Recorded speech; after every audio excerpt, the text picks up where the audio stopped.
pouvez répéter après moi. Apyayantu mamangani. Apyayantu mamangani. Vak pranas. Vak pranas. Chakshushotram. Chakshushotram. Balamindriyani. Balamindriyani. Chasarvani. Chasarvani. Sarvam Brahmopanishadam. Sarvam Brahmopanishadam. Maham Brahma Nirakuryam. Maham Brahma Nirakuryam. Mama Brahma Nirakarot. Mama Brahma Nirakarot. Anirakaranamastu. Anirakaranamastu. Anirakaranam me astu. Anirakaranam me astu. Tadatmani nirate. Tadatmani nirate. Ye Upanishad Sudharma. Ye Upanishad Sudharma. Te mai santu. Te mai santu. Te mai santu. Te mai santu. Om Shanti Shanti Shanti.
Alors il y a une des plus belles parties de cette Chandogya Upanishad va démarrer maintenant.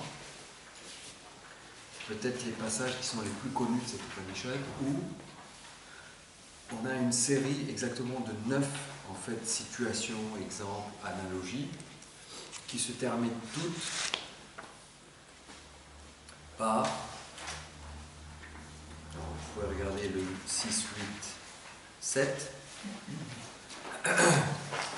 Et cet être qui est l'essence la plus subtile de tout ce qui est ici, il est la réalité de tous les êtres. Cette réalité, le soi, tu es cela, Shvetaketu. Donc tu es cela. À chaque fois, on va revenir dans chacun des 9 versets, 9 chapitres suivants, vous allez avoir reproduit ces 2 phrases-là. D'accord ? Cela, tu es cela, Shvetaketu, cette réalité Sat dont on a vu qu'elle était Sadeva Somya Idam Agre Asit, cet être un et non duel qui était là avant, tout ce qui est ici, c'est-à-dire tout cet univers était avant d'être ce qu'il est sous ses multiples longs et forts, était sous la forme de ce sat, cet un non-duel. Maintenant aussi, tout ce qui est ici n'est que ce sat, un non-duel. Vous vous souvenez de cette relation. Et à l'avenir aussi, seul sat sera là, Et tout le reste ne sont que des noms et formes qui ont leur fondement, leur réalité dans une seule chose. On avait vu ça. Mais ce sat, cet être-là, c'est là où on vient, où je dirais l'enseignement trouve son aboutissement. Sinon, bon, ce sat, cet être non-duel, etc., ça reste tout à fait éloigné de moi. Ça reste un discours qui est à la troisième personne. Il y a un sat, il y a un être, il y a quelque chose qui est la réalité ultime ou la réalité essentielle de tout l'univers. D'accord ? Ça peut être interprété, c'est très profond comme affirmation, mais ça peut être interprété à la troisième personne. Moi, je ne suis pas inclus dans ce genre de proposition. Ici, ce qui est absolument extraordinaire, c'est que, vous allez voir, ce sat, donc, qui est l'essence la plus subtile de tout ce qui est ici, qui est la réalité de tous les êtres, donc là déjà on se rapproche, être et aussi les êtres vivants, d'accord ? Cette réalité, le soi, cela qui est ce je, tu es cela. Donc tu, maintenant le prédicat est directement adressé à l'individu. Toi, l'individu qui pense que tu n'es uniquement que cet être circonscrit, limité, confiné dans cette enveloppe de corps, de pensée, d'émotions, etc. Et en réalité, toi, tu es cela qui est l'essence ou l'être, le un non-duel, qui est la réalité de tout l'univers. Donc vous voyez qu'on est en train de passer d'un discours à la troisième personne à un discours qui est, on peut dire, à la deuxième personne. Puisque là, c'est dans le cadre d'un dialogue, d'un enseignement. Mais on peut aussi très bien dire « je suis cela ». D'accord ? Transformer ce « tu es cela », une fois que vous vous appropriez cette vision de l'Upanishad, vous pouvez dire « je suis cela ». Moi, individu, je suis cela. Alors, avant d'aborder ces versets, quelques mots sur cette équation. Une équation. Donc d'un côté, il y a tu, il y a l'individu, et de l'autre côté, cela. Alors cela, dans cette équation, tient lieu de la cause de l'univers. Donc toi, cet individu limité, dans le temps et dans l'espace, avec ses ressources, ses capacités, ses pouvoirs limités, un des côtés de l'équation. L'autre côté de l'équation, c'est quoi? La cause de l'univers, on a vu quoi? Ishvara, présent partout, pas limité ni le temps ni l'espace, présent même avant l'apparition du temps et de l'espace, donc c'est même la réalité même du temps et de l'espace, Ishvara, non manifesté, manifesté en toute chose. Pas limité par étant, n'est pas juste un objet, mais il est tous les objets. Donc on a une cause de l'univers qui est connaissance infinie, puissance infinie de création, où ma puissance est limitée, qui n'est circonscrit ni dans l'espace, ni dans le temps, ni dans le fait d'être un objet particulier. Alors une équation, comment est-ce que cette équation a un sens? Cette équation, toute équation, si vous me donnez une équation, les deux termes de l'équation doivent quoi? S'égaliser, correspondre. Et ici, en fait, qu'est-ce que je vois? Quand cet Upanishad me dit « tu es cela » ou « je suis moi l'individu, je suis cela », c'est une équation qui paraît totalement inacceptable à ma raison. Pourtant, c'est un enseignement qui est délibéré, qui est systématique. Vous avez vu que certains d'entre vous m'ont dit « oui, il y a beaucoup de rigueur, il y a beaucoup d'utilisation de la raison, de la logique dans cet enseignement ». Alors, on peut se dire, mais pourquoi alors la Chandogya Upanishad est en train de me donner une équation qui ne fait pas sens? Pourquoi? Donc c'est là qu'il faut arriver à trouver un sens à cette équation, qui est, si au niveau immédiat de l'équation, les deux termes semblent être totalement dissemblables, non seulement dissemblables, mais totalement opposés, on doit trouver un point de résolution de cette équation. D'accord? Parce parce que c'est un enseignement qui est délibéré. Alors, c'est comme si, pour vous illustrer ça de manière un peu plus imagée, c'est comme si une vague, vous vous souvenez de la méditation ce matin, c'est comme si une vague qui est dans cet océan, alors, moi je suis dans l'océan Indien, d'accord? C'est une vague là qui est maintenant dans l'Atlantique, on va dire. Cette vague qui est dans l'océan Atlantique, il vit sa vie de vague, ballottée à travers toutes les vagues, des grandes vagues, des petites vagues, et elle se sent pas très très bien. De temps en temps, elle est bien, il y a du soleil, il y a de l'espace, etc. Mais de temps en temps, elle se pose des questions et elle se dit, mais je suis tellement petite, regarde cette grande vague à côté de moi, elle a tellement de choses, elle est tellement belle, moi je suis insignifiante. Et puis cet océan, de temps en temps, il a l'air hostile.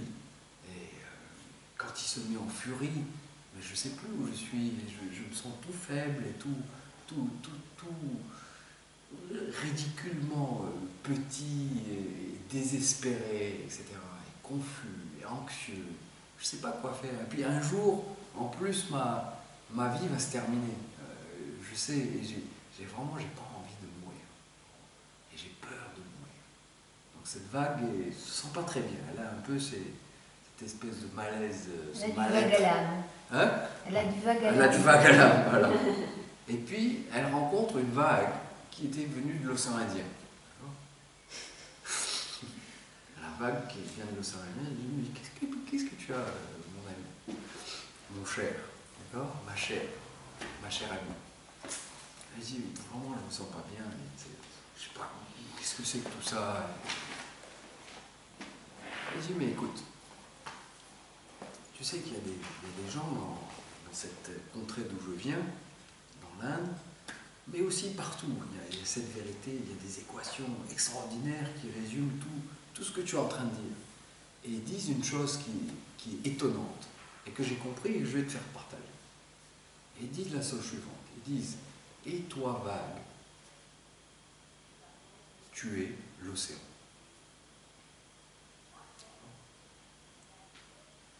Alors la vague atlantique dit, qu'est-ce que tu racontes? Qu'est-ce que c'est que cet enseignement? C'est encore une de ces niaiseries orientales, cette espèce de truc ésotérico-mystique, on ne comprend rien à ce qu'il raconte, etc. Encore, il y a plein de paradoxes, et puis ça ressemble un peu à du zen aussi, ou du taoïsme. Qu'est-ce que c'est?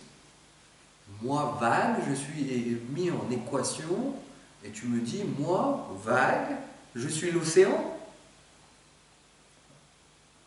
Oui. Écoute-moi bien. Quelle est la réalité de cette vague? De toi en tant que vague, quelle est cette réalité? Quelle est ta réalité? Sans lequel cette vague ne serait pas ce qu'elle est. D'accord? Donc, on est en train d'examiner, ça s'appelle l'examen de la nature de l'individu. L'examen de la nature de la vague. Est-ce que cette vague ou cet individu, qui tient de l'individu, est réellement ce qu'il est? Juste ça, cette forme de vague, confinée ici, cette forme-là. Donc, au terme de cet examen, on va le voir maintenant. Il y a toute une série de versets qui vont nous conduire. On a déjà entamé cet examen de la nature de jeu, et on va la poursuivre. Donc, quelle est la nature de toi, de la vague? Donc, il lui déroule cet enseignement. Il dit, non, tu n'es pas les pensées, tu n'es pas les émotions, tu n'es pas le corps, etc. Tu es quoi? Bien sûr, je suis l'eau. Donc, un des termes de l'équation, le sens pas immédiat ou direct du mot toi vague, ou toi tu es cela, toi vague, tu es l'océan, maintenant est réduit à quoi? Vague, eau. Maintenant on a eau d'un côté de l'équation. Maintenant examinons la nature de cette cause de l'univers et la nature de cet univers tout entier. Ici l'univers c'est quoi? C'est l'océan. Quelle est la réalité? Quel est le septième de cet océan? L'eau. L'eau. L'eau. Sans eau, il n'y a pas d'océan. Enlever l'océan, enlever l'eau de l'océan, qu'est-ce qui reste? Océan.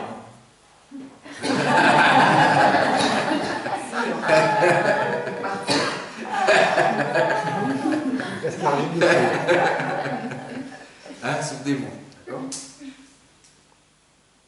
Et donc, maintenant le deuxième terme de l'équation qui est que souvenez-vous, quand on a regardé l'univers, on a dit que cet univers n'est pas séparé de sa cause. Vous vous souvenez de ça? D'accord? Cette Ishvara qui est cette puissance et cette connaissance infinie, on peut la retrouver partout dans cet univers. La cause de l'univers et l'univers ne sont pas séparés. Vous vous souvenez de ça?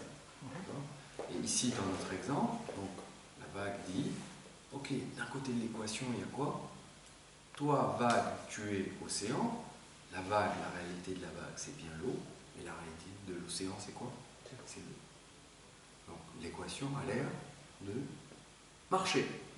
Pas au niveau où on pensait, mais au niveau de la réalité essentielle ou de la nature, ce qui est le septième d'à la fois la vague et de l'océan.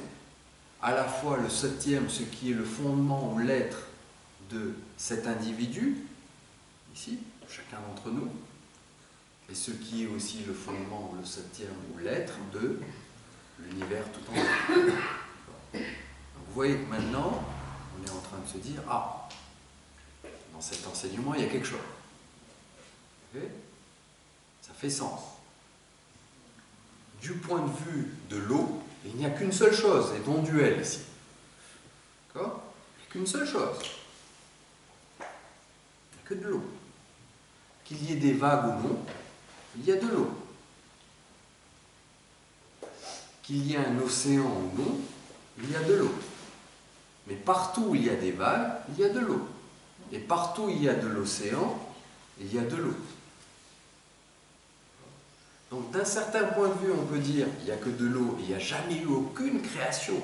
Il n'y a ni vague ni océan. Mais d'un autre point de vue, on va dire cette eau, sans subir aucune modification, apparaît sous la forme de quoi? De l'océan, qui contient des vagues dans des formes de variété et en nombre infini. Donc vous voyez que les deux points de vue sont valides. On ne nie pas la pluralité et la multiplicité, mais en dépit de cette multiplicité et de cette pluralité, il y a quelque chose d'autre qui nous échappe. Il n'y a que l'enseignement qui nous montre ça. Et qui est cet un qui est le septième d'à la fois ces vagues et cette eau, à la fois tous ces êtres vivants et aussi la cause de l'univers. Est-ce que vous êtes avec moi là? Alors, la vague de l'Atlantique, elle comprend. Elle dit, waouh! Mais ça veut dire que, quoi? Ça veut dire que je ne suis jamais né. D'un certain point de vue, oui, c'est vrai, la forme de la vague que je suis est née. Et elle va mourir, elle va partir. Elle va se dissoudre dans l'océan. Mais en réalité, je ne suis jamais né. Je ne suis jamais sujet à la mort.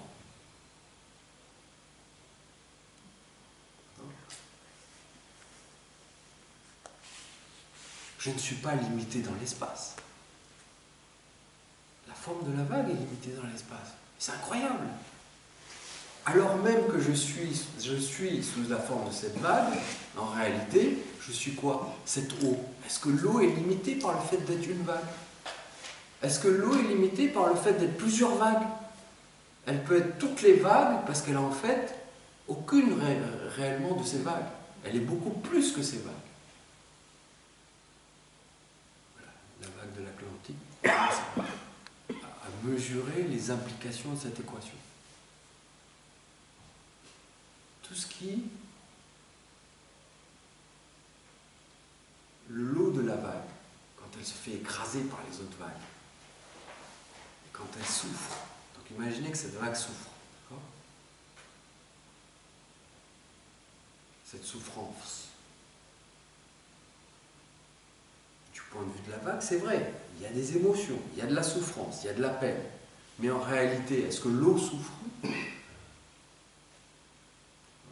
C'est uniquement parce que la vague est identifiée à cette forme qui est limitée dans le temps et l'espace, et elle croit qu'elle est confinée dans cet espace, et qu'elle n'est que cette vague, qu'elle est sujet aux assauts et aux actions de son monde, du monde qui l'entoure, et des autres vagues, et des méchantes vagues, et des méchantes planètes, et des méchantes influences, etc. Mais l'eau est-elle affectée en aucune manière par ce qui arrive à la vague? D'accord? Tout à fait. La vague de l'Atlantique, d'accord, commence à comprendre ce qui se passe. Mais alors ça veut dire, alors après elle demande à la vague de l'océan Indien, oui mais attends un truc, quelque chose qui n'est pas clair. Mais qu'est-ce qui se passe alors si, parce que je suis quand même, il y a un niveau, et tu dis que c'est juste, c'est une perspective qui est juste, la perspective de cette vague, ou la perspective de moi qui suis un être humain, un jiva, on dit un être vivant, d'accord? Jiva. Jiva, jiva, jivati, en sanskrit ça veut dire celui qui vit. Un être vivant, jiva.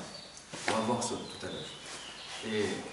Mais d'un certain point de vue, mais c'est tellement ancré en moi cette perspective d'être uniquement cette vague.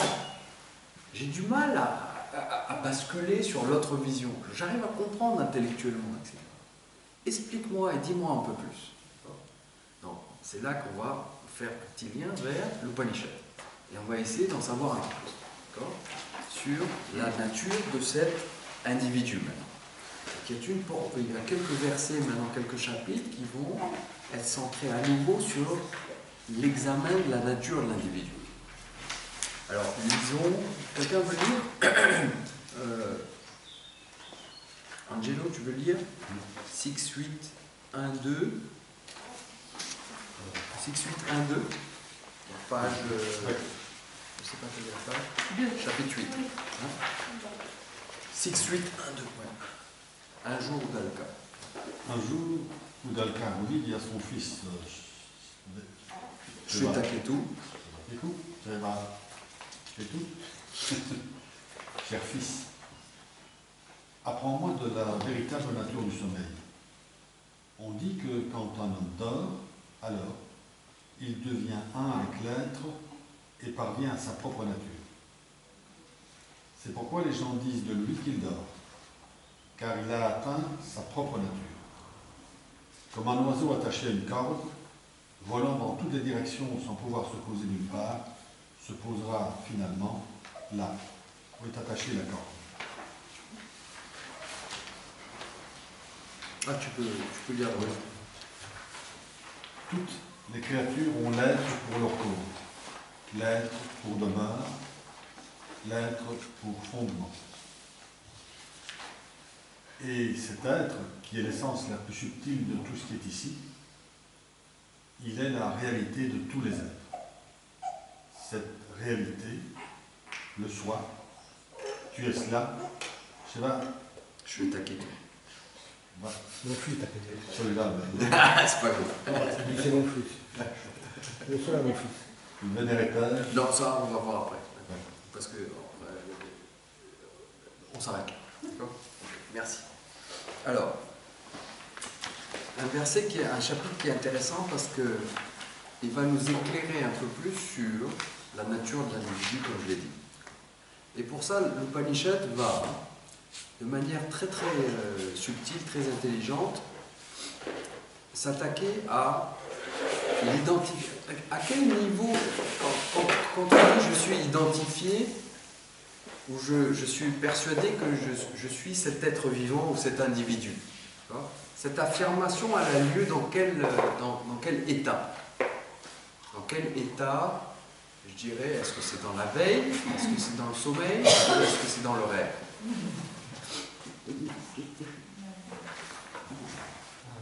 Dans la veille, d'accord? Notre identification à ce corps, à ses pensées, à ses émotions, et qui se traduisent par des des affirmations du type « je suis grand »,« je suis petit »,« je pèse 75 kilos »,« je mesure 1,80 m »,« j'ai des yeux bleus »,« je suis une femme »,« je suis un homme ». Quand ces affirmations sont prononcées, qu'est-ce qu'elles nous indiquent? Elles nous indiquent quoi? La description de la forme Alors ce sont des descriptions de quoi? C'est des qualités de quoi? physique. Des qualités du corps physique. D'accord? Et qu'est-ce que je fais en affirmant ça? Je dis que les qualités du corps sont les miennes. D'accord? Et cette identification a lieu de manière la plus forte à l'état de veille. Parce que c'est à l'état de veille que je dispose de ce corps physique. Alors que, en réalité, et on a vu ça le premier jour, le corps étant un objet de ma perception, ne peut pas être moi. Le sujet est distinct de l'objet. Je regarde un pot. Le pot est un objet de ma perception. Je suis le sujet qui regarde le pot. D'accord? Je ne me prends pas pour étant un pot.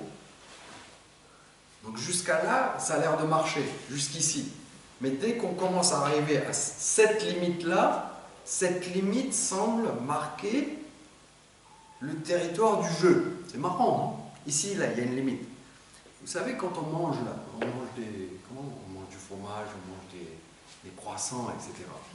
Le croissant n'est pas jeu. Tu vois?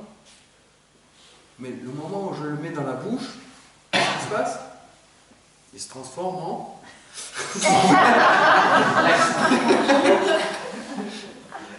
Il va te le reprocher, Jean-Pierre. Vous voyez que la limite, c'est ici. Et là, moi, qu'est-ce que l'enseignement, qu'est-ce que le Upanishad nous dit?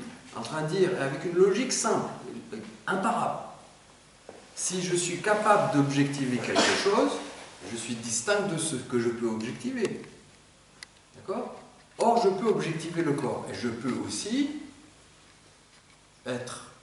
observer les changements continus qu'il y a eu dans mon corps.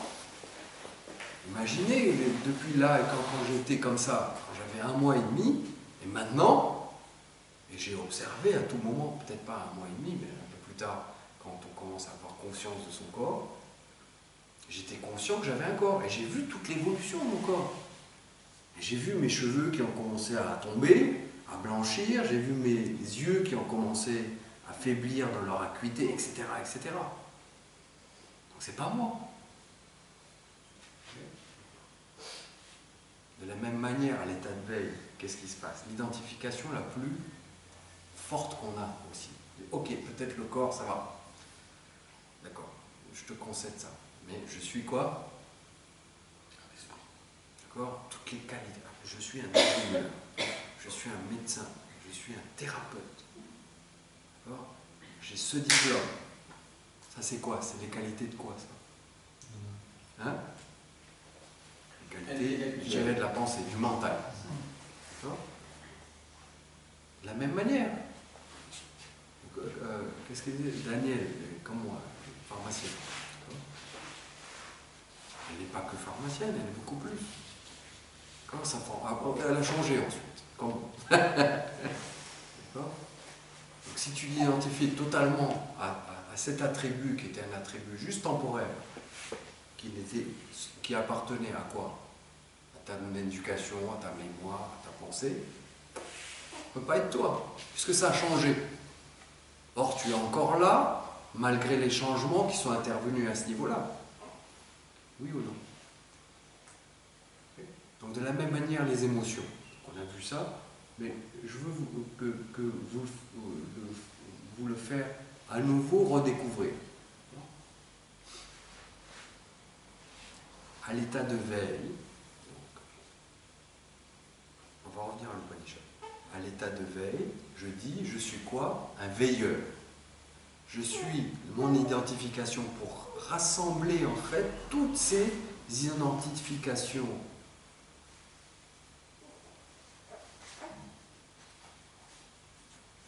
qui qui arrivent à l'état de veille, on peut les rassembler sous un vocable et dire « je suis un veilleur ». Je ne sais pas comment on dit en français, « waker ».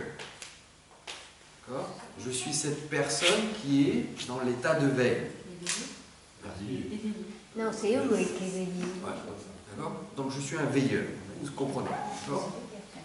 Je suis un veilleur, et à ce veilleur, il arrive plein de choses qui changent tout le temps. D'accord. Ce veilleur, alors ce qui est intéressant là aussi, revenez à Mithya. Je dis, je suis un veilleur, je suis celui, quand vous dites je suis Michel ou je suis Katia, etc., l'identification est à ce niveau-là. Mais qu'est-ce qui se passe? Ce mot de le nom que je me donne, ou le nom de veilleur lui-même, englobe quoi? Est-ce que c'est une entité solide et tangible, ce veilleur?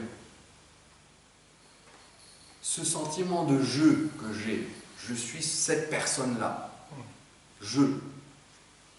Est-ce que c'est une entité tangible que je vais trouver quelque part? Oui ou non? Pourquoi? Elle est changeante. Elle change tout le temps, d'accord? Je suis soit un parleur, je suis de temps en temps un écouteur, je ne sais pas si on dit tout ça en français, mais enfin bon, vous voyez ce que je veux dire? Oui, oui. Il y a parleur, il y a écouteur, après je suis un chanteur, après je suis un marcheur, après je suis un coureur, après je suis un mangeur, d'accord? Il y a une chose seule qui est commune à tout ça, c'est je, ou bien le heure, d'accord? Le heure qui est à la fin a l'air d'être commun, d'accord? C'est la seule chose qui est commune. Mais sinon tout le reste c'est toujours en flux et en changement constant. D'accord? Donc au sein même de ce qu'on appelle cet état de veille et notre identification à cette personne qui vit des expériences à l'état de veille, montrez-moi ce jeu dont vous êtes si fiers. Où est-ce qu'il est? Juste un mot. Il y a une certaine réalité. Je ne dis pas qu'il n'y a pas de réalité. C'est Mithya. On ne dit pas qu'il n'existe pas de jeu, sinon je ne m'occuperai pas de me nourrir le matin pour soutenir les activités de ce corps. Donc ce sentiment de jeu est juste un sentiment fonctionnel. Fonctionnel. Et il est nécessaire à la biologie, à la survie de ce corps. Mais ce n'est pas une réalité, ce n'est pas un truc qui est tangible et fixe. Et on prend ce jeu pour être quelque chose de si solide et de si tangible. Une autre manière, ce n'est pas nécessaire, mais une autre manière de se rendre compte du caractère mithya de cette individualité, de ce sentiment de jeu, c'est de dire, si je n'étais qu'un veilleur, si le fait d'être un veilleur, avec toutes ces expériences changeantes et tout ça, était ma nature intrinsèque, ma nature véritable, je ne pourrais pas me défaire de ce qui m'appartient en propre, de ce qui est intrinsèque. Tout comme le sel ne peut pas se défaire de sa nature qui est d'être salé. De la même manière, si intrinsèquement j'étais uniquement un veilleur, je serais tout le temps un veilleur. Or, qu'est-ce qui se passe? Est-ce que je suis tout le temps le veilleur? Non. D'accord? Tous les jours, vous vivez l'expérience de quoi? Sommeil. Sommeil. Donc je suis aussi un dormeur et aussi un Rêveur. rêveur.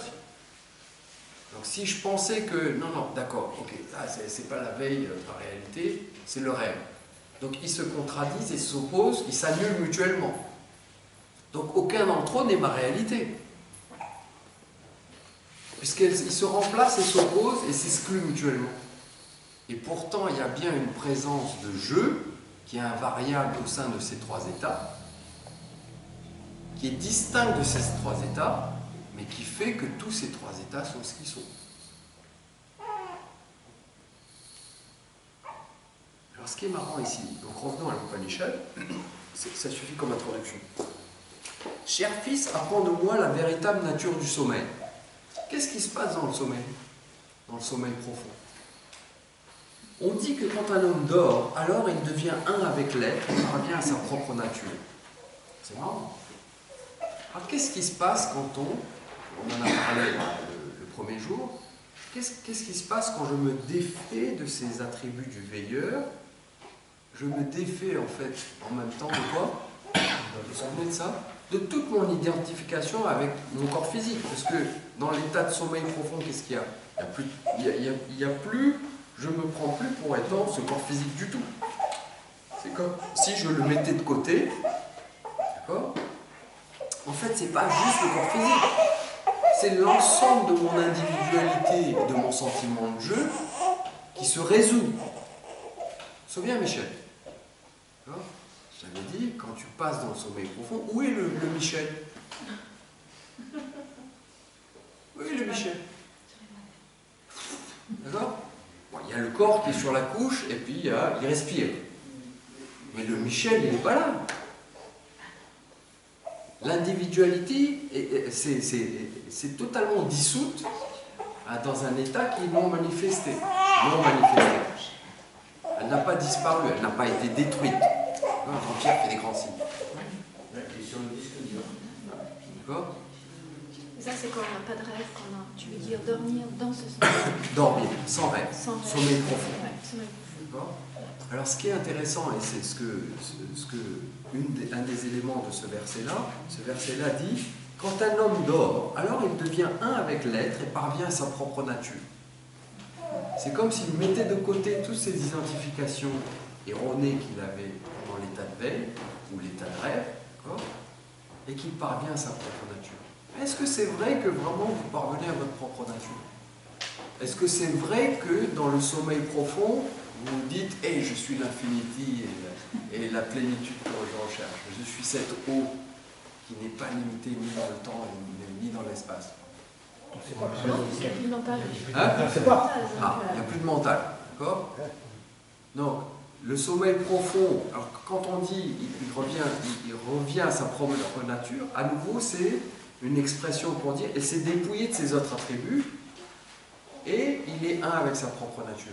Et on peut aussi dire, oui, mais est-ce que, alors même qu'il était veilleur, est-ce qu'il n'était pas un avec sa propre nature? Est-ce que c'est uniquement quand on va dans le sommeil qu'on devient un et qu'on rejoint sa véritable nature? Pourquoi? Hein? Pourquoi? Parce qu'on est toujours. Ah, pourquoi? On est toujours. Parce qu'il y a toujours jeu. C'est sa substance. D'accord? Septième hémitière. Quand il n'y avait pas de peau, il y avait l'argile. Alors même qu'il y a le pot, aussi il y a l'argile. Alors même que je suis un veilleur, il y a la présence de ce jeu, de cet être qui est là, qui est évidente d'elle-même, et qui est la réalité de tout cet assemblage de ces noms à l'intérieur de noms et de formes à l'intérieur de formes à l'intérieur de formes. Qu'est-ce qui se passe à l'état du sommeil profond? Ce jeu qui occupait le devant de la scène et par lequel j'étais leurré ou complètement, je dirais, captivé par sa réalité, il s'en va. Donc c'est comme si je me défaisais de cette identification erronée, comme si. Mais en réalité, comme dit Katia, comme dans le sommeil profond, je n'ai pas accès à cette connaissance-là, en fait je suis toujours ignorant. Sinon, tous les gens, quand ils dorment, ils deviendraient des sages. Ok? Or, c'est pas parce qu'on dort qu'on devient des sages. Donc il y a autre chose maintenant. Donc ça veut dire que l'individu n'est pas juste constitué d'un corps physique et d'un corps subtil, qui est représenté par tout ce souffle vital, par toutes ses pensées, ses émotions, etc. Il y a autre chose. Corps physique, corps subtil, et là on est en train de poindre vers quelque chose qui est ce qui est là dans le sommeil profond. C'est quoi? Ça porte le nom de corps causal. Alors qu'est-ce que c'est que ce corps causal? Alors, je ne connais pas du tout ce que vous savez, il y a plein de choses que vous savez. L'Upanishad a ses propres définitions. Donc mettez de côté vos définitions et écoutez ce que l'Upanishad a nous dit. Corps causal. Le corps causal est constitué de quoi? D'abord, qu'est-ce que ça veut dire causal? Pourquoi est-ce qu'on dit causal? Parce qu'il est la cause. Alors, il est la cause de quoi? Il est la cause De l'effet. de l'effet. Alors, qui est l'effet? L'être. L'effet est La personne. La manifestation. la personne. Alors, la personne, à un niveau dans le langage courant, c'est quoi? C'est le corps physique et le corps subtil. Donc, un corps causal, le corps causal est appelé corps causal parce qu'il est la cause de quoi? Physique et subtil. De cette forme particulière, cette association d'un corps physique et d'un corps subtil. D'accord? Est-ce que vous me suivez jusqu'à là? Première chose. Deuxième chose. De quoi est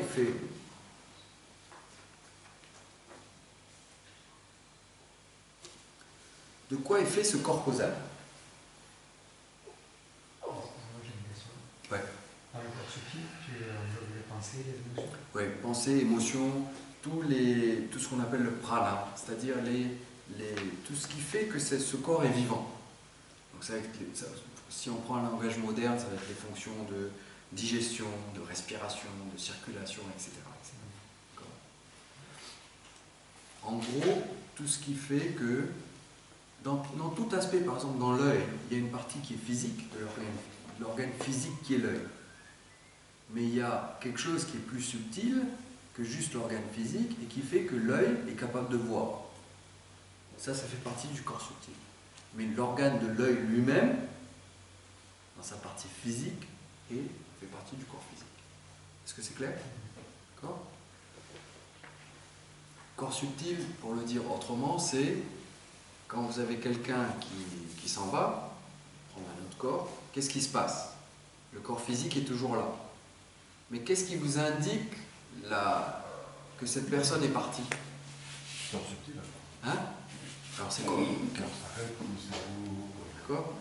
Ça devient froid, le corps s'arrête, il n'y a plus d'activité, je dirais, au niveau cérébral, etc. Corps subtil. Ce qui maintenait ce corps en vie. Ce corps physique en vie. Ok? Alors, ce corps causal, il est constitué. De quoi est-il constitué? Qu'est-ce qui est la cause et qui fait que qu'est-ce qui en est la cause? La cause pour les Upanishads, c'est premièrement l'ignorance. L'ignorance. D'accord? L'ignorance de ma véritable nature, me fait, et l'identification donc que j'ai à un corps particulier, à une forme particulière, va déclencher une série d'effets. C'est pas une ignorance qui est oui, j'ignore de quoi sont faits cette race d'oiseaux particulière en forêt amazonienne, et bon, ça ne va pas changer radicalement ma vie. Ici, c'est au sujet de moi-même. J'ignore ma véritable nature, alors je prends ce corps d'ignorance, ce corps causal, va causer quoi? Va donner naissance à un corps physique et un corps subtil particulier, dans lequel je suis, et je pense être confiné. La conclusion que j'ai au sujet de moi-même est que quoi? Je suis un être limité, et donc je vais désirer faire des choses pour combler ce sentiment de limitation.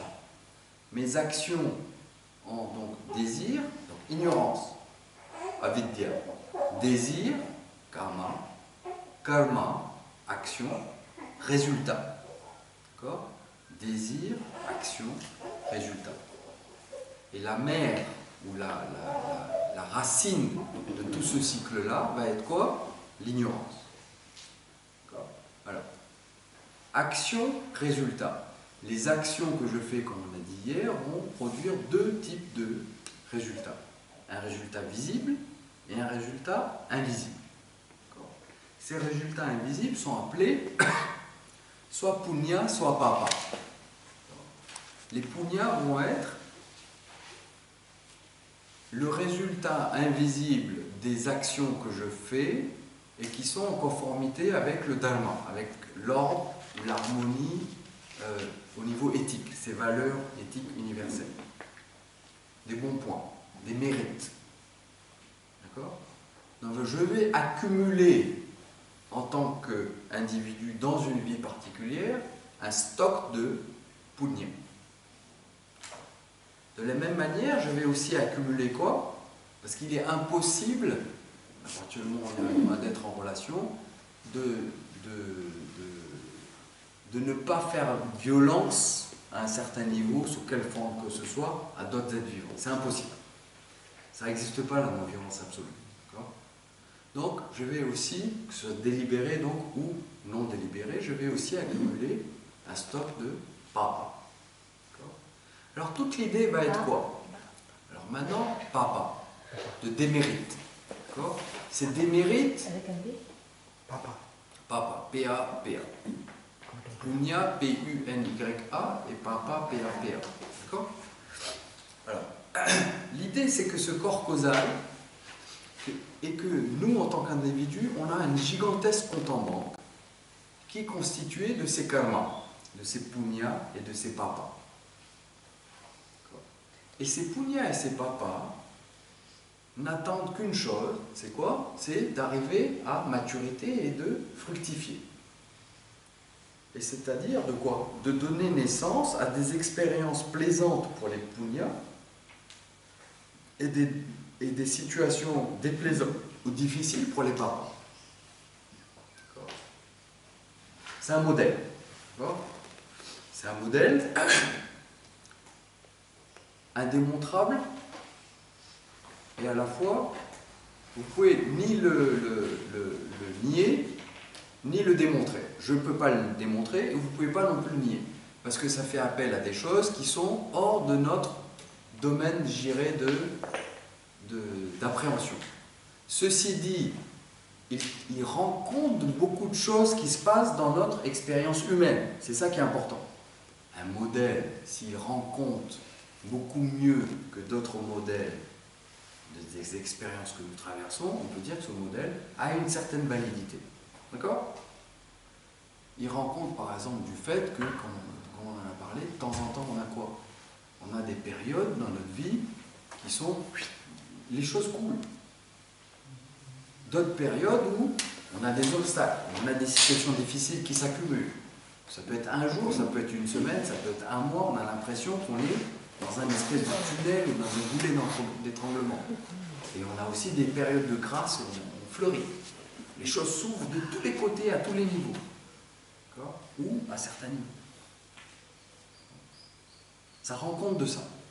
Donc, à tout moment ici, au lieu de dire c'est la chance ou la destinée, qu'est-ce qu'on dit? On dit c'est Punya Papa. La chance, ça n'explique rien. C'est juste mettre un mot et dire ça n'explique rien. Ce n'est pas un modèle explicatif. Ici, on a quand même la vertu de ce modèle-là du karma, hein, la vertu d'expliquer certaines situations sans lesquelles je ne pourrais pas, rendre compte de ce qui me passe, de ce qui se passe dans ma vie. Donc ça cette qualité-là, ce modèle. C'est juste un modèle. Okay? Donc le problème n'est pas trop sérieux, mais c'est important. Alors, maintenant, où est-ce qu'on en est? On est dans quoi? On est dans la description de l'individu, corps physique, corps subtil, et on dit qu'il y a un corps causal qui est constitué quoi? D'un stock énorme de karma, de punya et de papa. Alors maintenant, comment on articule ça? Parce qu'il y a maintenant une deuxième chose qui arrive, c'est que... Maintenant, tu as dit l'ignorance. Pardon? Donc dans l'ignorance, tu mets les pugnons et les papas, c'est l'ignorance. Ouais. Tu peux juste répéter un truc, hein, parce Ouais. que je n'ai pas très bien compris. Tu as dit que la cause du corps causal, c'est l'ignorance, c'est ça de ma... Non, c'est pas de ça, quoi je- est composé le corps causal? De quoi est constitué le corps causal? Ouais. D'accord? C'est pas la cause du corps causal, D'accord. excuse-moi. Si j'ai dit ça, c'est pas juste. Non, je Donc, un individu à un niveau le plus fondamental, donc, est quoi? Va être un stock de punya papa qui demande à se manifester sous forme de ces expériences-là. Mais afin de pouvoir jouir, ou bien afin de pouvoir faire l'expérience de ces situations agréables ou désagréables, vous comprenez que cela peut se faire uniquement que par le biais de quoi? D'un corps physique et d'un corps subtil. Si je suis juste sous la forme de... Forcément, on peut le faire dans le rêve. Hein? Ou dans le rêve. Dans le rêve aussi, tu peux souffrir. Exact. Donc les punya papa aussi, des cauchemars ou des situations agréables dans le rêve, sont aussi juste la matérialisation, la maturation de punya et papa particuliers. Donc certaines expériences ne pourront arriver que dans le rêve, d'autres vont arriver à l'état de veille, dans le domaine physique, d'accord? Et les qualités différentes et les associations de ces punya papa vont déterminer de quel type de relation et de quel type de soit de plaisir ou de peine je vais avoir à faire face. D'accord? Avec toutes les différentes possibilités. Parce que la vie n'est pas juste à propos de situations de plaisir. C'est pas que des punyas. Et la vie n'est pas non plus que des situations difficiles. En fait, c'est quoi? On dit que l'être humain est constitué d'un mélange en proportion variable et toujours changeante de punya et de papa. Joli, non? Ça aussi, ça rend compte de l'expérience humaine. Alors, on a un stock. Je reviens à mon idée de stock ou de compte en banque, en tant que jiva. Donc là, le jiva, ce n'est pas ce corps particulier, physique et subtil particulier. Le jiva, là, je parle au niveau causal. D'accord? Donc il y a quelque chose qui est au-delà de ce corps physique et de ce corps subtil et qui survit à la mort de ce corps physique et de ce corps subtil. C'est ça dont on est en train de parler. Et cela, on lui donne le nom de jiva, un être vivant. Ce jiva, donc, a ce compte, et une partie de ce compte, ça s'appelle sanchita karma, et une partie de ce compte qu'il a, de punya papa, dans une vie particulière, va se manifester sous la forme d'une combinaison particulière de punya et papa. Et ça, on va donner le nom à ça de prarabdha karma. Il y a des termes pour ça. Mais vous comprenez que de ce stock initial, de cet immense réservoir, une partie seulement va pouvoir s'actualiser sur une vie. L'ensemble des punya papa que vous avez ne peut pas s'actualiser sur une vie. C'est une partie. Et qu'est-ce qui se passe dans cette vie-là, cette vie particulière? Donc vous faites face à des situations soit déplaisantes ou plaisantes, et des mélanges des deux. Et qu'est-ce qui se passe? Vous faites aussi des actions dans cette vie. Donc vous accumulez à nouveau des nouveaux punya papa. Donc ces nouveaux punya papa, qu'est-ce qu'ils vont faire? Une partie d'entre eux vont se matérialiser dans cette vie même, dans cette même vie, mais une autre partie va rejoindre ce stock primordial de punya papa. Vous êtes avec moi? Oui, tout à fait. D'accord? C'est incroyable, non? C'est la première fois que j'entends ça. Hein? C'est D'accord? On dit, oui, le karma, etc. Les gens ne comprennent rien. D'accord? c'est intéressant ce que tu racontes. Il y a un film qui vient d'être sorti, le film qu'on a vu, il s'appelle Vice Versa. C'est un film qui est fait pour les enfants, mais en fait qui est super pour les adultes. On a déjà vu 2 fois, nous avec Freddy. Et en fait, ça explique ce phénomène-là.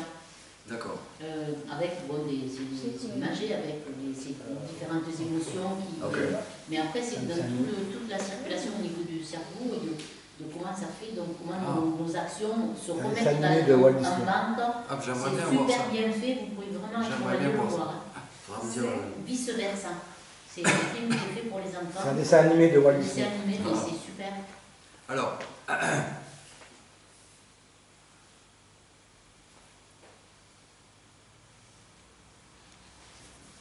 Et alors, et ce stock qui reste de côté, qu'on n'utilise pas, on le retrouve... Quand on meurt.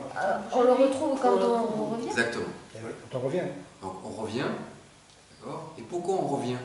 Parce qu'on est obligé de le retrouver, parce qu'il est Il y a là. un stock à épuiser. D'accord. Ok.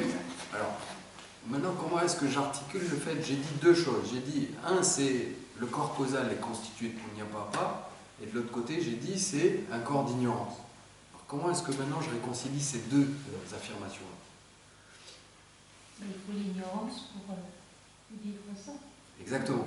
C'est parce que, au départ, je suis ignorant de ma nature, que je m'identifie à un corps physique subtil particulier, et même au-delà de ça, je pense que je suis un jiva, que la réalité de moi-même, c'est d'être pas juste... Alors, c'est là où c'est assez intéressant. Au niveau culturel, on va dire, notre conception, la conception occidentale va dire, c'est quoi l'individu? C'est uniquement ce corps physique et subtil particulier. D'accord? Dans des cultures plus orientales ou plus différentes, ça va être quoi? On est non seulement ce corps physique et subtil, celui-là, mais on en a plusieurs. Parce qu'on est beaucoup plus que ça. Il y a quelque chose qui survit à ce corps au dépérissement de ce corps physique-là. Donc c'est une étape intermédiaire. Donc vous voyez déjà que la vision de l'individu est beaucoup plus large. Elle n'est pas cantonnée à un espace de 100 ou 120 ans. Ça s'étend en fait à l'infini. Première chose. Donc quelle est mon identification? Même si vous ne pensez pas à cette histoire de transmigration et de réincarnation, vous identifiez à ça, ce corps physique et subtil particulier. On ajoute maintenant une dimension supplémentaire dans une conception plus asiatique qui va être: je suis en fait un être un voyageur éternel, qui emprunte différents corps, au gré de la danse de ces punyapapa. C'est joli ça. Je suis conduit et je suis mu et je suis conditionné par ces punyapapa. Et je continue une expérience en tant que cet animal, une expérience dans cette vie, dans cette famille, dans cette société, avec cet entourage, avec ses opportunités, avec ses défis, une autre vie avec d'autres possibilités, etc. Donc notre responsabilité aujourd'hui, c'est d'accumuler de nouveaux punyapapa. Alors, je suis en train de dire quoi? Alors, ce que dit Michel, c'est se libérer de ça et de se rendre compte, comme la vague, revenir à la vague. Oui, mais si tu t'en libères, tu n'es plus ignorant, donc tu n'as plus besoin de revenir. Exactement, absolument. D'accord? La vague croyait quoi? Qu'elle était née et qu'elle va mourir. D'accord? Donc toute l'idée maintenant, c'est de dire, c'est là où c'est génial. D'accord? Il y a tout un modèle de karma et de ce jiva avec ces extraordinaires combinaisons de punya et de papa et des vies en cycle infini, d'accord, qu'on a à traverser. Et d'une pitch nette, le Upanishad va te dire: hey, tu n'es pas ça non plus. Hey, tu es beaucoup plus que ça. Ne crois pas que tu es juste ce voyageur éternel et qui accumule des expériences de joie et de peine au travers d'innombrables vies. Ne crois pas, tu n'es jamais né, tu n'es jamais mort. Les punya et papa, c'est pas toi. Alors comment est-ce que je peux logiquement expliquer que les punya et papa non plus c'est pas moi? Comme j'ai dit, le corps c'est pas moi, les pensées c'est pas moi, les émotions ne sont pas moi. Comment est-ce que je peux expliquer logiquement que les punya papa ne sont pas moi? C'est basé sur l'ignorance. Hein? C'est basé sur l'ignorance. Ça d'accord? Parce que Ils sont mita. Ils sont mithya. Alors mithya ça veut dire quoi? Ça veut dire qu'ils dépendent d'autre chose, ouais. De l'expérience. Il y a une autre... Alors, ils sont un effet, exactement.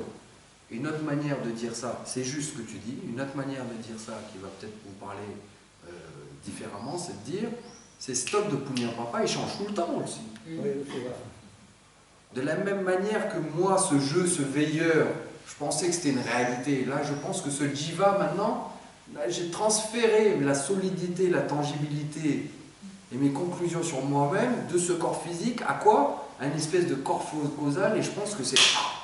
ça y est, j'ai trouvé le noyau de mon jeu. Ça aussi, ça change tout le temps. Ça ne peut pas être jeu. Vous voyez? Trouver la source pour faire des stages Elle a fini, Elle a fini les stages. Alors, on revient au verset. D'accord? Le verset dit, on dit que quand un homme dort, alors il devient un avec l'être. et parvient à sa propre nature. C'est vrai d'une certaine manière, d'accord? Il est en train de rejoindre, et il perd son identification de manière temporaire à son corps physique et subtil, d'accord? Et il est dans ce sommeil profond où son individualité, son sentiment de jeu est dissous. Mozi est revenu à sa nature. Mais en fait, dans ce sommeil profond, qu'est-ce qu'il y a? Il y a encore de l'ignorance. Donc qu'est-ce qui va se passer? Il y a encore ce stock de Punya Papa qui est là et qui n'attend que quoi? Que cette personne ouvre les yeux pour pouvoir à nouveau se manifester sous la forme de toutes les situations qu'on rencontre. Ok? Alors, hein? Et c'est exactement ça. On est des choses. C'est fou, hein? On est des véhicules. Ah, écoutez ça. C'est pour ça, donc, les gens disent de lui qu'il dort, qu'il a atteint sa propre nature. Là, il y a un jeu de mots en sanskrit, ne m'étendrons pas là-dessus, parce que je ne vais pas vous le communiquer. Alors, ce qui est intéressant, c'est ça. Comme un oiseau attaché à une corde, volant dans toutes les directions sans pouvoir se poser nulle part, se posera finalement là où est attachée la corde. Hein? Non, pas forcément là. Vous revenez toujours à quoi? Oui, tu reviens au corps causal. Au corps causal. Donc, il y a 2 jours, j'ai parlé de cette expérience du sommeil, de quelle manière elle était si attractive. Puisqu'on on a cette suspension de ce chercheur, vous vous souvenez? De cet oiseau qui vole dans toutes les directions pour essayer de faire quelque chose de sa vie et de combler son insatisfaction jusqu'à ce qu'il s'épuise. Jusqu'à ce qu'il s'épuise. Qu'est-ce qu'il fait? C'est ça, quand le plus tu dors, le plus tu peux revenir et jouir ou des punyas et des papas. Exactement. Et plus tu as encore besoin de dormir. Exactement. D'accord? Exactement. Très joli. Mais c'est quoi l'alternative? Hein? L'alternative, c'est justement, c'est quoi? C'est De que lester. l'alternative, c'est de dire qu'est-ce qui est la réalité maintenant de ce jiva? On a dit que tu n'es pas ce corps physique, tu n'es pas ce corps subtil et tu n'es pas ce corps causal.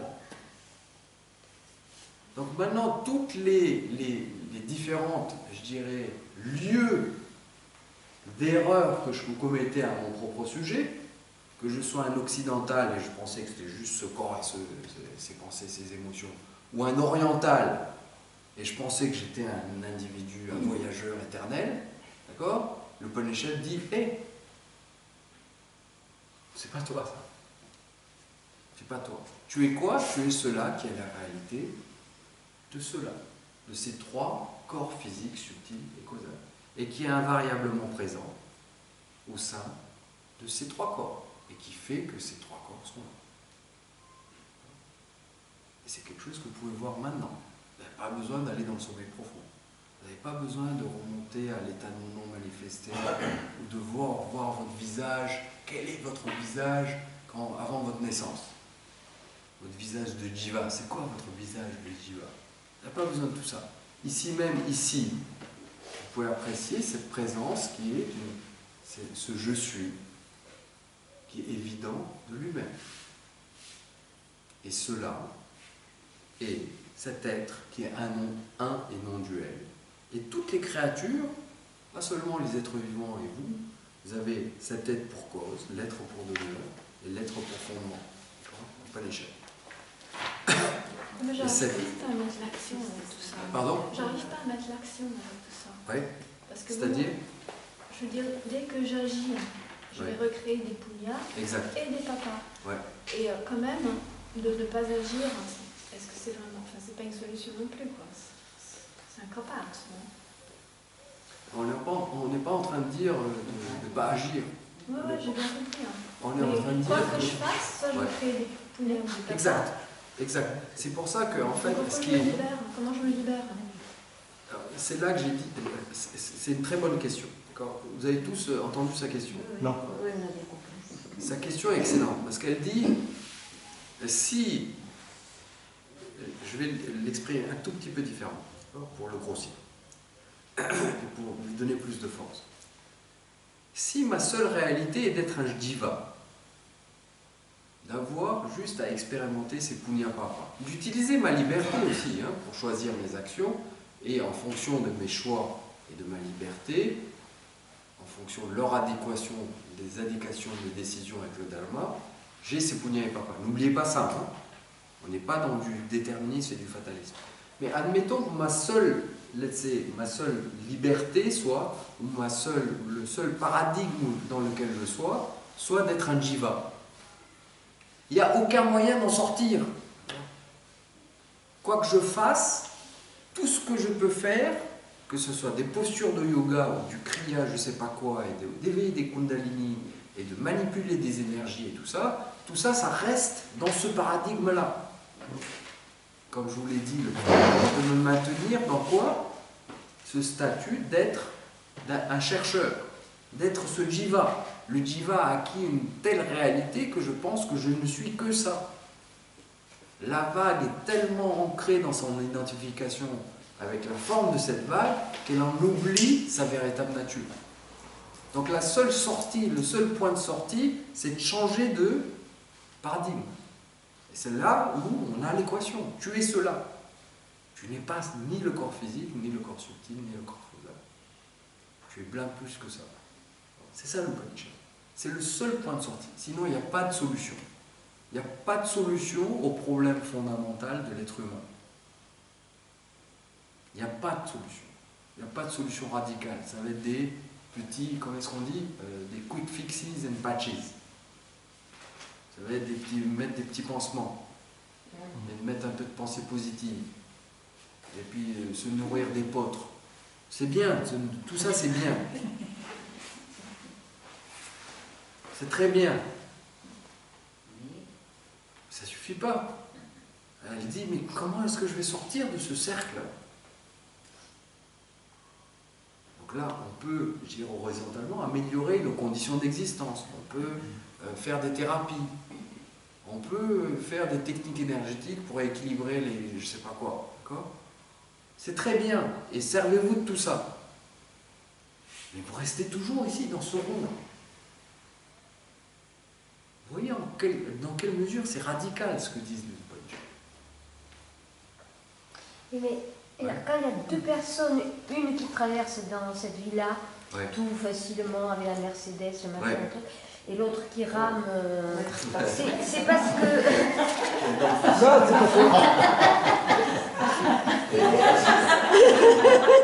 Avec une BMW. Avec la 2 chevaux. Qui s'est contenté de la 2 chevaux. Ouais. Est-ce que c'est parce qu'il n'a pas ramené beaucoup de punya et de... Exactement, tout à fait. Mais qu'il va quand même se les récolter après Oui, et je dirais ce qu'il faut voir ici. Donc, vous voyez la question, maintenant, cette question, elle est à quel niveau maintenant? Matériel. Elle posait la question du cadre même de l'existence humaine et dire, bon, où est la sortie, s'il vous plaît? Elle dit, ici, dans ce cadre-là, est-ce que celui qui l'attend peut améliorer d'une certaine manière relative sa condition? Bien sûr. Et c'est là qu'on parle de dharma. Indispensable, le dharma. Il y a une réalité à il y a une réalité empirique. C'est pas la réalité absolue, mais ce domaine d'interrelation dans lequel je suis, bien sûr, je peux améliorer ma vie. Et augmenter mon stock de punya, oui. Et c'est pour ça qu'à un certain moment, l'évolution de l'être humain suivant les Upanishads, c'est assez simple. La destinée de l'être humain. C'est de dire au début, il est dans un stade de développement, je dirais, assez primaire ou simple, et il est occupé ou centré comme l'oiseau sur la satisfaction de ses désirs propres, etc. Petit à petit, il s'ouvre. Et il se dit, ah, mais il y a des gens autour de moi, et je suis en lien avec les autres. Peut-être que quand j'agis, ce serait bien de tenir compte des autres. D'ailleurs, c'est exactement ce que les autres pensent de moi et attendent de moi. Ce que j'attends des autres, c'est ce qu'ils attendent de moi. Donc déjà un stade de développement ici où on commence à inclure et ce jeu, ce cercle du jeu s'étend. Et ce cercle de compassion est plus là. Et qu'est-ce qui se passe dans le processus? Une personne qui est de plus en plus empreinte de compassion, d'altruisme, de bienveillance, de certaines valeurs. Cette personne, naturellement, à un moment, suivant les Védas, ne peut pas ne pas se tomber un jour ou se poser la question, mais quel est le sens de tout ça? C'est incontournable. Le voyage de l'être humain passe par là. Mais ça passe par Dharma. On ne peut pas chanter, on ne peut pas faire l'impasse sur Dharma. Après Dharma, naturellement, quelqu'un qui va mener une vie, je dirais, de prière, ou une vie de discipline, ou une vie de yoga, ou une vie au service des autres, etc. Naturellement, pour les Upanishads, pour les Védas, elle va se poser des questions. Et là, naturellement, elle va rencontrer un enseignement qui va lui permettre de trouver la sortie. Sinon, tout le reste ne fait que confirmer et l'entretenir cette ronde-là, ce cercle de jiva sans fin. J'ai Ouais. reçu mon thème astrologique du médecin personnel du Dalai Lama, Ouais. le vieux médecin qui est décédé Oui. j'avais vu. Il m'avait dit, si tu t'occupes bien des gens, tu ne tues pas les animaux, et tu te mets toujours au service des autres, tu seras un grand sage dans une prochaine, ou autrement tu seras un petit oiseau. C'était littéralement. Voilà. Alors, Du coup, ça me fait une question. oui, vas-y. Alors, ça c'est la première affirmation, il y en a 9 derrière, parce que je vais taquer tous les yeux, comme vous, hein. Je vais prendre ta question, mais je vais juste vous dire qu'on va continuer. Parce que je vais taquer tout comme vous, et dit, vénéré Père, d'accord, je comprends ce que tu dis, c'est bien, mais j'aimerais un peu mieux comprendre. Il y a des choses encore que je ne comprends pas bien. Donc, vous êtes comme Shwetaketu en ce moment. Yes. Et c'est pour ça que le père de Shwetaketu explique ces choses-là de 9 points de vue différents. Donc il y a 9 points de vue qui vont arriver encore, 8 encore. Mais je prends ta question. Et si elle est dans une des questions de Shwetaketu, je la traiterai ensemble, sinon je la traiterai même. Parce que c'est la question de Katia qui me faisait penser à un truc. Est-ce que du coup la clé de ça c'est d'agir en ayant toujours ça en conscience, je dirais, où il suffit de savoir et après tu fais tout un peu. Tu vois ce que je veux dire? Ce que tu disais, c'est pas la peine d'avoir l'état tout le temps. Exact. Alors c'est quoi du coup? Je comprends pas. Est-ce qu'il faut faire les choses toujours en étant centré et en sachant ça? Alors, ou non? Quand on dit je suis dans le moment présent, je suis conscient de ce que je fais, etc., je peux être tout à fait concentré et être conscient, attentif, être alerte, sans avoir enlevé l'ignorance de ma véritable nature. Ne mélangeons pas les deux choses. Okay? Je pense que tu as saisi ce que je veux dire.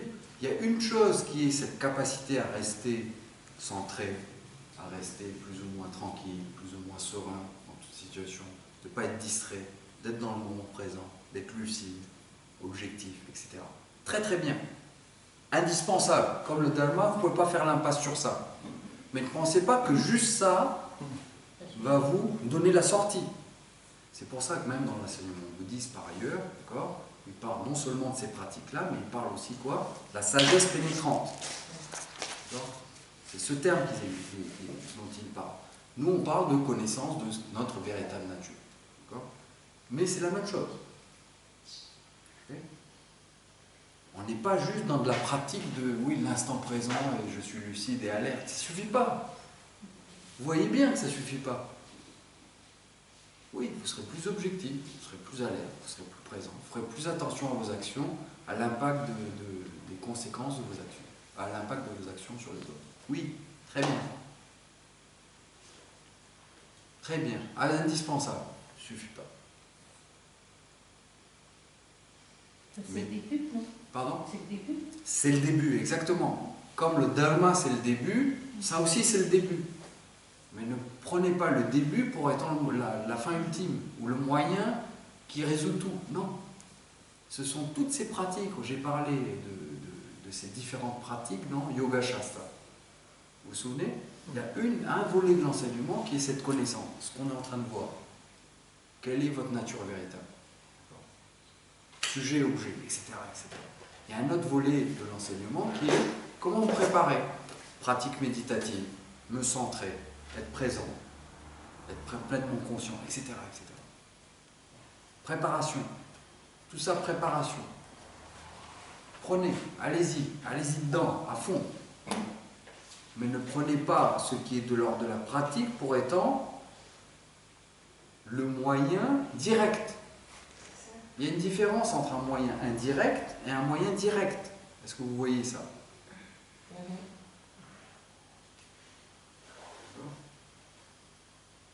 Si le problème est celui de l'ignorance, je peux continuer à rester ignorant mais en étant très lucide et alerte, et très présent à ce que je fais.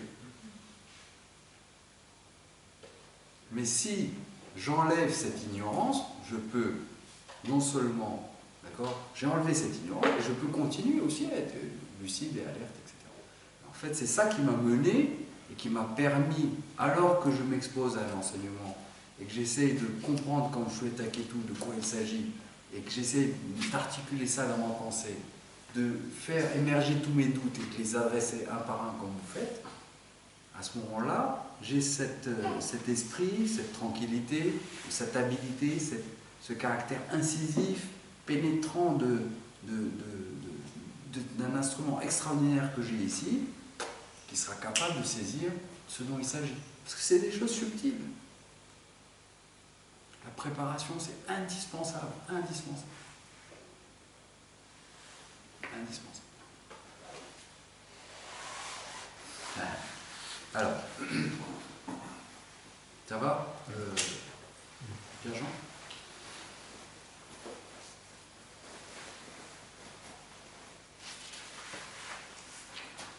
On va faire un verset, et puis on va faire une pause. Qui est-ce qui veut lire le chapitre 9? Ça va être facile maintenant, avec tout ce qu'on a vu. Angelo a lu déjà. Sandra, tu peux lire? Le 6-9, ouais. ça. Ouais. Cher fils, quand les abeilles font le miel après avoir récolté les nectars de divers arbres, réduisant celle-ci à un seul nectar, alors plus aucun de ces nectars est en mesure de dire « Je suis le nectar de cet arbre-là, je suis le nectar de cet arbre-ci ». De même, toutes ces créatures, lorsqu'immergées dans le soi, ne connaissent plus leur différence, nous sommes réunis dans le soi. Tigre, lion, loup, sanglier, ver de terre, papillon, thon et moustique, alors qu'elles soient ici-bas, elles s'en retournent à cela. Et cet être qui est l'essence la plus subtile de toute création, il est la réalité de tous les êtres. Cette réalité, le soi, tu es cela, Sheva Ketu. Shweta Ketu. Vénéréta, j'aimerais mieux comprendre qu'il en soit ainsi, dit son père. Ouais, donc même après cette deuxième, tu es cela, et Shweta Ketu va en savoir plus. D'accord? Alors,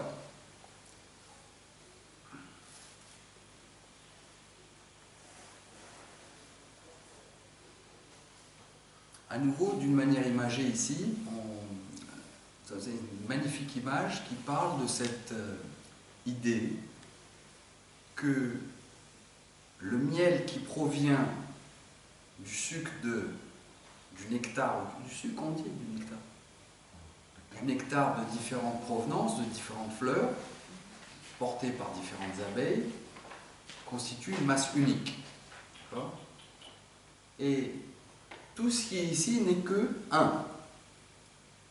En réalité, tout ce qui est ici n'est qu'un. Tout comme ce miel forme une masse homogène et unique.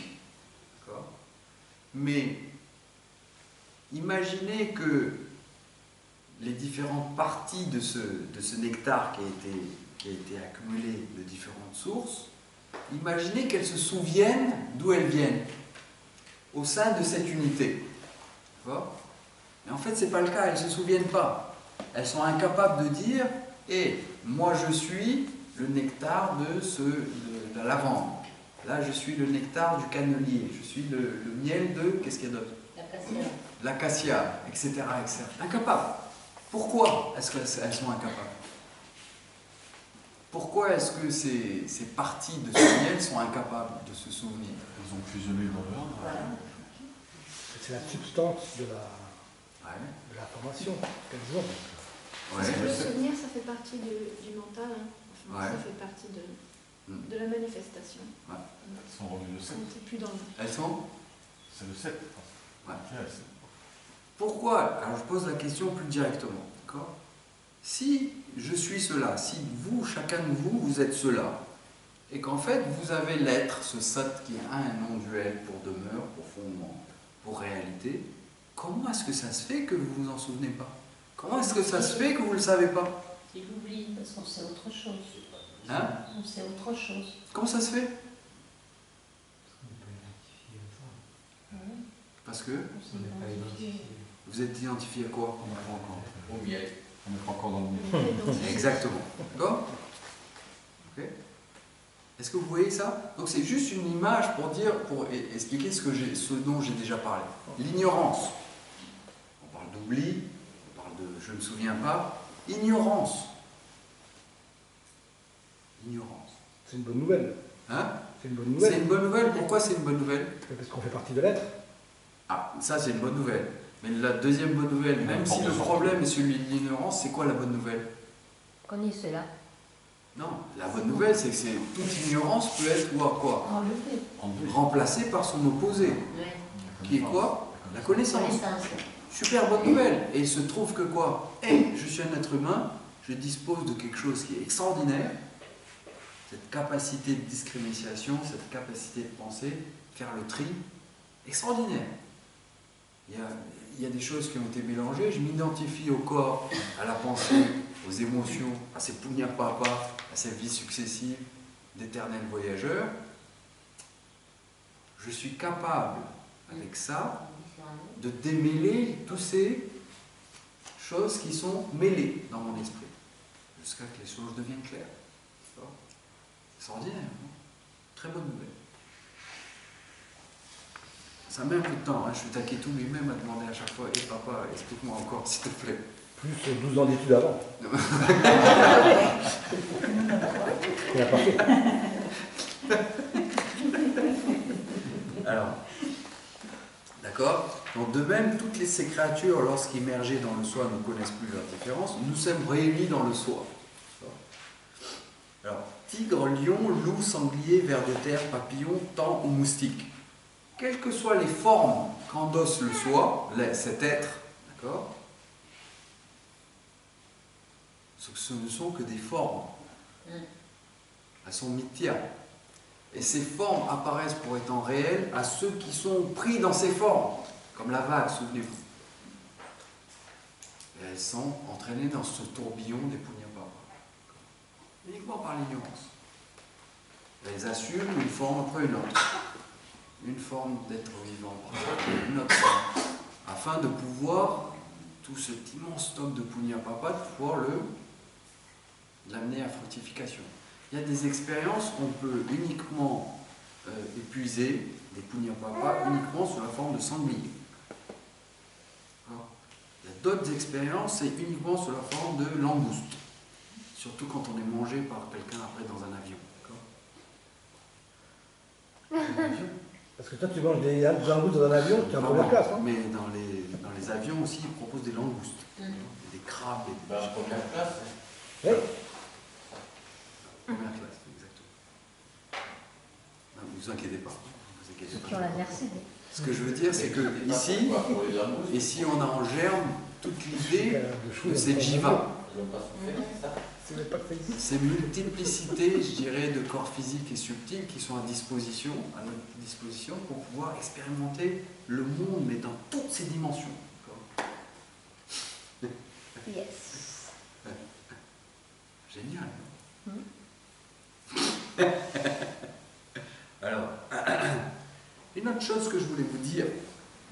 j'avais parlé de cette capacité de projection. Vous vous souvenez, Ishvara, du non manifesté, comme dans le sommeil, du sommeil profond. C'est que du sommeil profond qu'on a un monde de rêve qui vient. Vous avez remarqué, c'est pas en plein état de veille, paf, il y a un rêve qui survient. Vous avez remarqué ça. Sauf pour des cas un peu limites. En général, il faut passer par le sommeil profond pour arriver à ce monde de rêve. Projection. Donc de la même manière, à un niveau cosmique, au niveau de l'univers.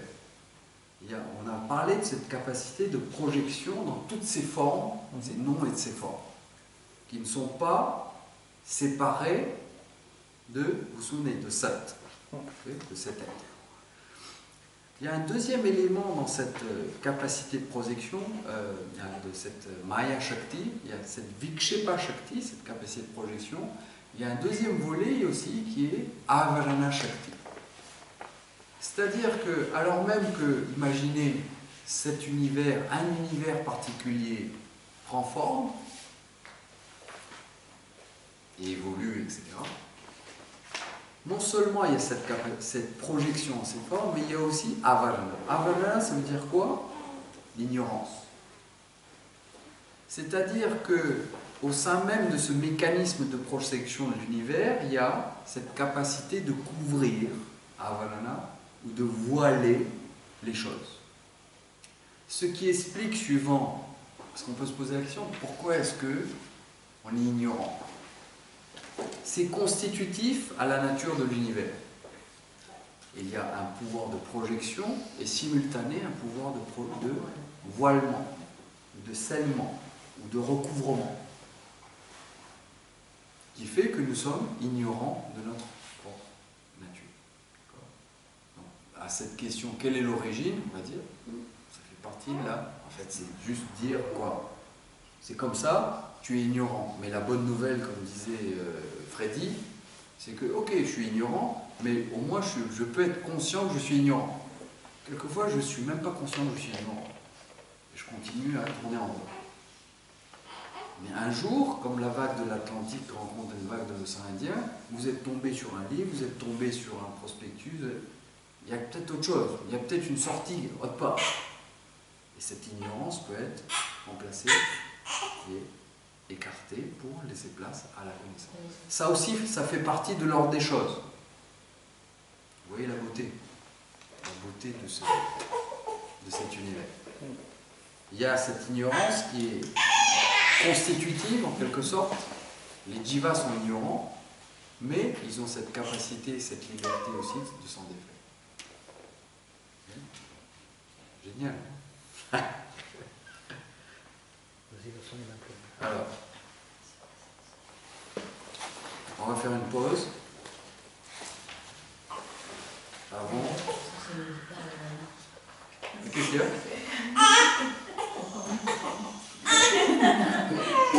Om Purnamada Purnamidam Purnamudachyate Purnasya Purnamadaya Purnameva Vashishyate. Om Shanti Shanti.